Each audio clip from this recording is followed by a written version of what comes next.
Well, good morning, everybody. It's 10 o'clock. Happy May 15th. Thanks for joining us again today for another coffee break installment. It's hard for me to believe it's already mid-May. My name is Jeff McBride, and I work in our VRV VRF equipment team. As many of you know, VRV VRF is synonymous. We call it VRV because we're kind of brainwashed by Daikin, but you probably know it as VRF. Today is our second installment of VRV installation best practices. We held our first one a few months back that some of you may have attended. It was also a coffee break session. What much of what's going to be discussed today um, has some application and design implications as well as install. So on the engineering side, Andrew Schmidt, Zach Hubbard, and I head the VRF team here and will help address any questions that might arise from this presentation. We also now have two VRF construction managers in the field that help us address and catch issues before system startup. So many of the pictures you're going to see in today's presentation are the reason why we've made that investment to have construction managers out in the field to help contractors address these issues. Today, I'm happy to welcome Ignacio Lopez, who works for Daikin North America. Ignacio has been in the HVAC industry for 20 years, and he's worked in the field as a VRF service technician for much of that time. He's also a certified Daikin VRF trainer and has been assigned to the Colorado region to help us continue to get better. His support of Long and our customers related to VRF projects has been extremely important to our own development, and his enthusiasm to help make quality VRF projects, I think, is apparent and will shine through in this presentation. So without further ado, Ignacio, please take us away into your prezo. Good morning, everybody. So where I'm going to start today is this is kind of the agenda of what we're going to be talking about. So with a lot of importance on what I've seen as a service technician getting to work on these things, and then as the troubleshooter getting to fix them when they do break. So location of the outdoor unit is going to be ultra important to what we do, not only because it can affect the performance of the unit. It can cause early failures due to liquid making it back to the compressor, but damage to the unit as well. With hail being part of your guys' climate normality, we want to make sure we address that. Service considerations that we're going to talk about. Piping is important. It's huge. We allow up to 3,280 feet of liquid line there, and so one of the things we're going to hit on is brazing cleanly. What happens when you don't do it cleanly?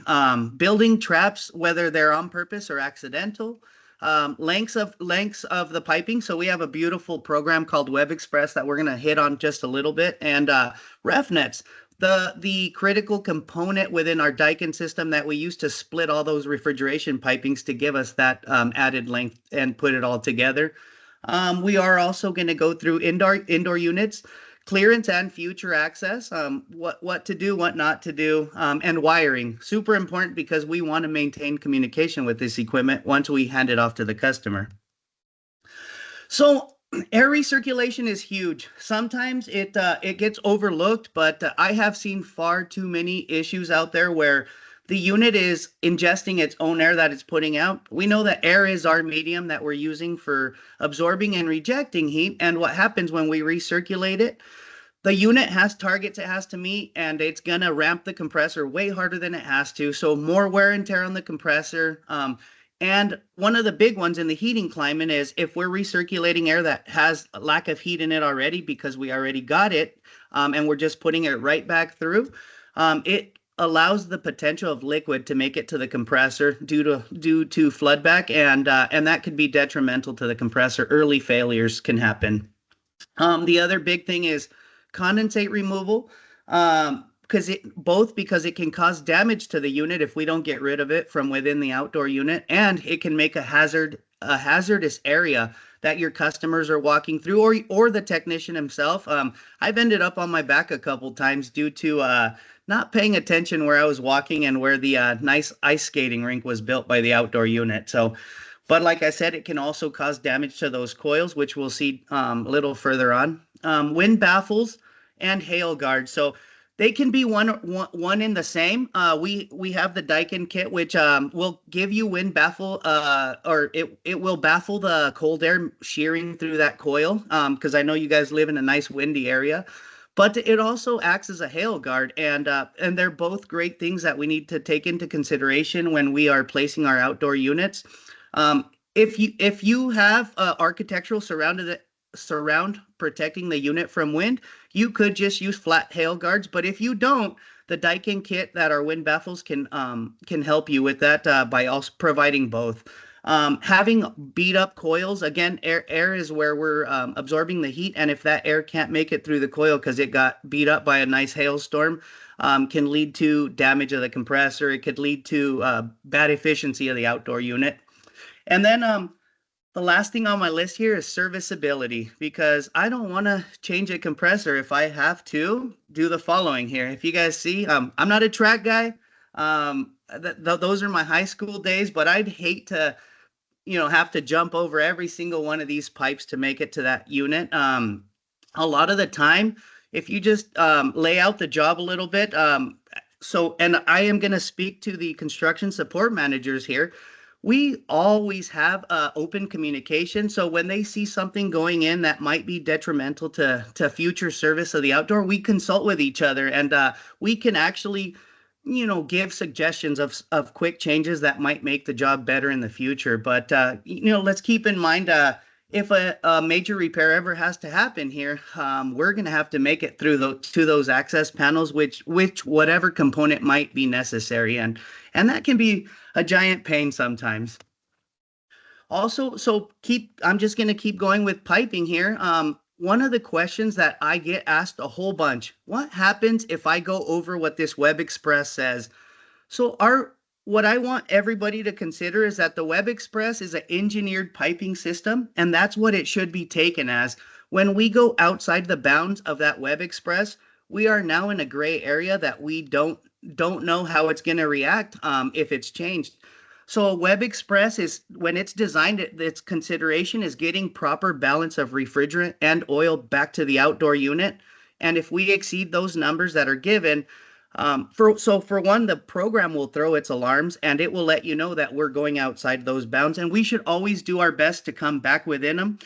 And so the deal is, I get asked what happens if we go outside, and the true answer is we don't know how it's going to react, because we're changing the dynamics of what was set up in our program. Also, we have RefNet fittings, both indoor and outdoor, that have specific rules to keep that refrigerant balance going. 3,280 feet of pipe. I keep throwing that number out there, but it's pretty huge. And in order to keep our system quiet and nice and balanced, so the compressors stay nice and healthy, is going to be super important. Our RefNets have rules that need to be followed, and Jim and Brad are always amazing at finding those. What I have here is in my pictures, RefNet should never exceed 30 degrees of pitch for the indoor type, and they have a rule that they're supposed to maintain 20 inches between each other to stay quiet, because they are a point of refrigerant distribution. So noise isn't the only concern. When we break some of these rules, we can get into some issues where we are not returning oil properly back to the outdoor unit because our piping becomes too turbulent. So always be keeping that in mind. But Long has great support with Jim and Brad, and they will make sure that we find all these issues before they get finalized and encapsulated in drywall. And then we keep going with piping because it is so important. So with that much piping that we allow, we are definitely going to have a lot of braze joints out there. And brazing is meant to be done cleanly within our systems. We have a whole ton of 100 mesh filters. I outlined here right from our service manual, 12 100 mesh filters before we ever leave the outdoor unit. And that doesn't include anything in the BS box or the indoor units. But I did make a couple big blue arrows there. So those two filters are at the bottom of the oil return separator. When those get plugged, that means that your compressor only has hours to live after that point. So those are the super critical ones. We absolutely want to make sure that we don't plug those. There is ways to check if they're plugged after the fact, but usually you're too late when you find that. If you guys look at the picture in the upper right-hand corner, that's what they end up looking like when we pull that carbon from all the brazing back to the outdoor unit. But however, those copper oxides, they do actually have a whole nother effect on the system. And you're moving at 1,000 feet per second. Now you've mixed clean refrigeration oil with that gritty copper oxides, and you've just turned your whole refrigeration oil into liquid sandpaper, which will end up eroding the EV needle and seat and cause uncontrolled liquid flow at the indoor coils or outdoor coils, and that ends up leading to liquid flood back to the compressor, which I don't want to say again, but early failure of that compressor. Um, there is only two traps that we will ever ask anybody to build out in the field. They're purposely built. One is for a height difference between outdoor units. So if the units aren't on a level plane, we will build a inverted trap to make sure we balance the oil and refrigerant flow back to them. And the other one is if we have more than 6.5 feet of interconnecting piping between the outdoors. And that is also because that interconnecting piping can accumulate oil, and we want to make sure there's no place more than 6.5 feet that's going to accumulate it between those twinning kits.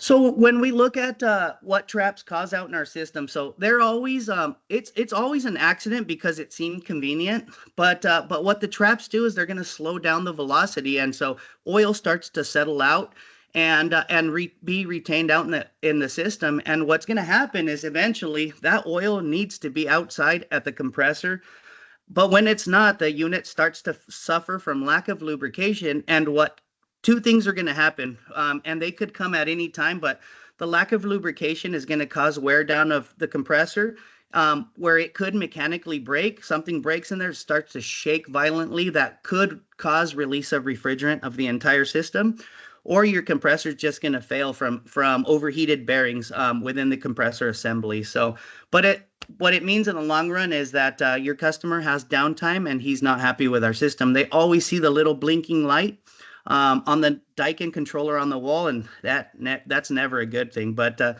again, Jim and Brad are always actively looking for these traps.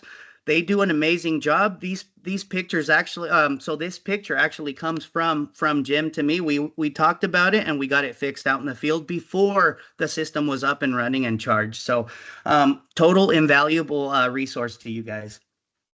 So this one is one that I caught on my travels, but again, it's the main piping on the refrigeration circuit, and the pipe fitter thought it was a good idea. Oh, I'll just jump over real quick. But the bad effect of it was that we were retaining oil where it shouldn't have been. Luckily, it was caught before we ever got to critical stage. So yes, yeah, you always hear a little bit of crankiness when you got to fix it, but it's better to do it at the beginning than once the building is fully operational. So that's all I had for the refrigerant piping side. Now I'm going to move on into indoor units.